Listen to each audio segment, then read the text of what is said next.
डुवर्सको लाटागुडी जंगलमा घर निर्माणको विषयमा उच्च अदालतमा मुद्दा चलिरहेको छ। कलकत्ता उच्च अदालतका मुख्य न्यायाधीशको डिभिजन बेन्चले वातावरणको आधारमा गरिएको यस विषयमा राज्यको वातावरण सम्बन्धी उच्च स्तरीय समितिलाई 3 साताभित्र प्रतिवेदन पेश गर्ने आदेश दिएको छ। मुद्दाका अधिवक्ता निलञ्जन भट्टाचार्यले लामो समयदेखि वातावरण अभियन्तादेखि विभिन्न राजनीतिक दलसम्म यस विषयमा आन्दोलन गर्दै आइरहेको बताएका छन्। उक्त आन्दोलनको समर्थनमा सामाजिक अभियन्ता तथा नदी आन्दोलनकी नेत्री मेधा पाटेकर गत वर्ष लाटागुडी पुगेकी थिइन्। सिलगढीका विधायक डाक्टर शंकर घोषले सोसियल मिडियामा प्रसारित एक भिडियो सन्देशमा गोरुमारा राष्ट्रिय निकुञ्जको छेउमा रहेको लाटागुडी जंगलमा निजी आवास निर्माणको विरुद्ध कलकत्ता उच्च अदालतमा मुद्दा दायर गरिएको बताएका छन्। डाक्टर शंकर घोषले लगभग 20 बिघा जंगल नष्ट गरेर आवास आयोजना बनाएमा वातावरणमा प्रतिकूल असर पर्ने बताएका छन्। হ্যাঁ, আমরা দেখতে পাচ্ছি যে আমাদের এখান থেকে শুরুর থেকেই আমরা এর দীর্ঘ প্রতিবাদ করেছি এবং আমরা এখনও এর বিরুদ্ধে। আমরা চাই না কখনো এটা ডুয়ার্সের একটা ফুসফুস হচ্ছে লাটাগুড়ির জঙ্গল। ডুয়ার্সের এই ফুসফুসের উপরে আঘাত করছে বারবার বহুজাতিক সংস্থা বা কোনো ব্যক্তিগতভাবে পুঁজিপতিরা। এটা শুধু লাটাগুড়ির জঙ্গল নয়, এটা গোটা উত্তরবঙ্গবাসীর কাছে একটা অসম্মানের এবং আঘাত যেটা বলবো, সেইটাকে খুব শীঘ্রই এই পরিকল্পনা বন্ধ করা উচিত। এটাতে কোর্ট স্থগিতাদেশ দিক, এটাও আমরা আশা করি। কিন্তু কোর্ট যে সিদ্ধান্ত দিয়েছে, জনৈক ব্যক্তি যিনি কেস করেছেন, এই বিষয়ে মামলা করেছেন, আমরা সম্পূর্ণভাবে ডুয়ার্সের বিভিন্ন প্রান্তের পরিবেশ কর্মীরা, পরিবেশের চিন্তকরা ওনার পাশে রয়েছি এবং ওনার পাশে থাকবো। সব রকমভাবে সাহায্য করবো, এটা বলতেই পারি। সে যে রং, যে বর্ণ, যে রাজনৈতিক দলেরই কোনো যদি ব্যক্তি হয়ে থাকেন না কেন, আমাদের কোনো অসুবিধা নেই। কারণ আমরা ডুয়ার্সের এই বন ও বন্যপ্রাণ রক্ষার ক্ষেত্রে কোনো রকম রাজনৈতিক দ্বিধা বিভক্তি চাই না। আমরা প্রত্যেককে জাতি, ধর্ম, বর্ণ ও রাজনৈতিক পরিবেশ, রাজনৈতিক চিন্তাভাবনা থেকে বেরিয়ে এসে এটা রক্ষার জন্য এগিয়ে আসার আবেদনও জানাচ্ছি।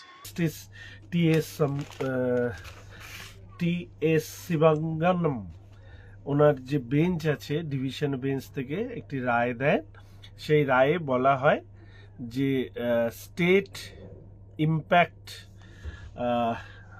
এনভায়রনমেন্ট অথরিটি SIEAA যতদূর সম্ভব তারা আগামী 3 সপ্তাহের মধ্যে আমরা যতগুলো প্রশ্ন তুলেছি, পরিবেশ সংক্রান্ত যে প্রশ্ন তুলেছি, সেই প্রশ্নের তারা লিখিতভাবে তারা জবাব দেবে এবং সেই জবাবের উপরে ভিত্তি করে পরবর্তীকালে এই বন্য আবাসের প্রজেক্ট হবে কি হবে না, 2রা ফেব্রুয়ারি বা এই মাসের মধ্যে এই PILটা দাখিল করা হয় এবং তার রায়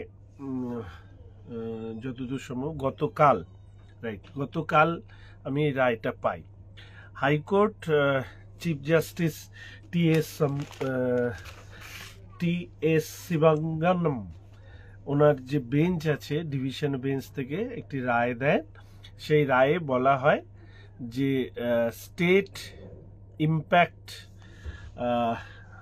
এনভায়রনমেন্ট অথরিটি SIEAA যতদূর সম্ভব তারা আগামী 3 সপ্তাহের মধ্যে আমরা যতগুলো প্রশ্ন তুলেছি, পরিবেশ সংক্রান্ত যে প্রশ্ন তুলেছি, সেই প্রশ্নের তারা লিখিতভাবে তারা জবাব দেবে এবং সেই জবাবের উপরে ভিত্তি করে পরবর্তীকালে এই বন্য আবাসের প্রজেক্ট হবে কি হবে না, সেটার কাজ থমকাবে কিভাবে এটাকে মিট আপ করা হবে, এই প্রশ্নগুলো তখন আমরা জানতে পারবো। যদি সেই উত্তরে আমরা সন্তুষ্ট না হই, তাহলে অবশ্যই আমি আমার যে উকিল সাহেব, যাকে আমি ধন্যবাদ দেব, সেটা হচ্ছে নীলাঞ্জন ভট্টাচার্য, যিনি এই মামলাটি আমার হয়ে লড়েছেন। অনেক উকিল সাহেব তারা এটা নেননি, আমাকে সহযোগিতাও করেননি এবং আমি আর্থিকভাবে এত বড় বড় উকিলদের নিয়ে তো কাজ করার কোনো অভিজ্ঞতাও নেই, আর আমার সেই অর্থও নেই। আমাকে নীলাঞ্জন ভট্টাচার্য সাহেব, উকিল সাহেব, তিনি আমাকে এই মামলাটা করতে সহযোগিতা করেছেন এবং ওনার অ্যাসোসিয়েট অর্পণ গুহ, এনারা এই মামলাটা ফাইল করেছেন। ফাইল করার পরে এরকম একটা রায়, নিশ্চিতভাবে অনেকে ভেবেছিলেন যে নেউটিয়া সাহেবদের বিরুদ্ধে এই লড়াই বা তার একটা প্রজেক্ট নিয়ে আমি এই কথাগুলো বলছি, আমি মাঝ রাস্তায় পালিয়ে যাব, সরকার উত্তর দিচ্ছে না।